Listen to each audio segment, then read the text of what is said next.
Le week-end dernier, c'était direction Amarillo, une ville à 2 heures au nord de Lubbock. L'objectif était double, déjà profiter d'aller là-haut pour faire du tourisme, mais surtout, ma coloc cherchait un chien depuis longtemps, elle voulait en adopter un, et elle avait repéré un chien sur le site de la SPA, donc on a été le voir pour éventuellement le ramener chez nous.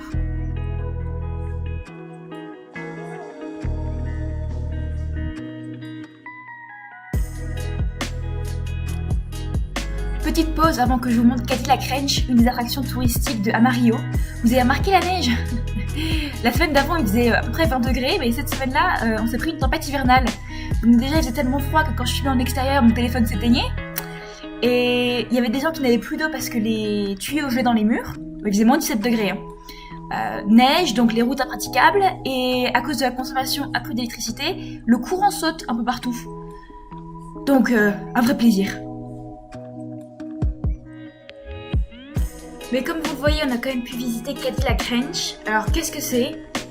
Très bonne question. C'est des voitures qui sont à moitié enterrées, a priori des Cadillacs, qui sont à moitié enterrées dans le sol, et qui sont extrêmement taguées. Je veux dire tellement taguées que ça fait des stalactites de peinture. Mais il y a encore des bombes de peinture à disposition, donc on peut quand même continuer à taguer les voitures. C'est assez artistique et c'est plutôt beau. Franchement, c'est stylé.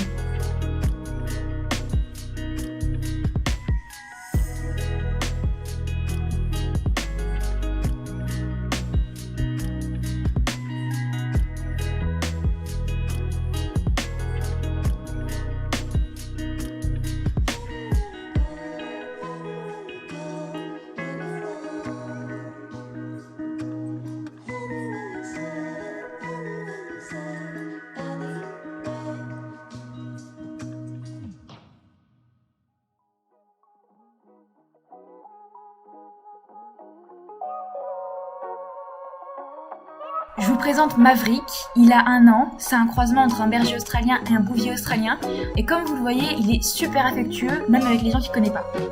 On a été le rencontrer au refuge de la SPCA de Amarillo, donc la SPCA c'est l'équivalent américain de la SPA. Apparemment quelqu'un l'avait trouvé dans la rue en décembre 2020 et depuis il est au refuge. Abby et moi on a vraiment eu un coup de cœur sur ce chien. Donc c'était pas prévu, mais finalement elle l'a pris immédiatement à laisser pendant 1 semaine, et à la fin de la semaine, elle devra décider si elle le ramène ou si elle l'adopte définitivement.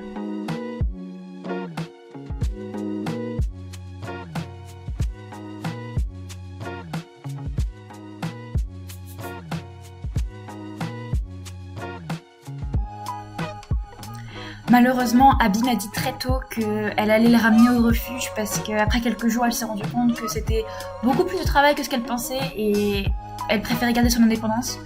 Donc, au moment où j'enregistre cette phrase, Maverick vient de repartir pour le refuge. Pour terminer avec une note un peu plus positive, je vais vous laisser avec les images des jours de neige à Lubbock et d'à quel point les étudiants se sont bien amusés. Et je vous retrouverai dans une prochaine vidéo. À bientôt!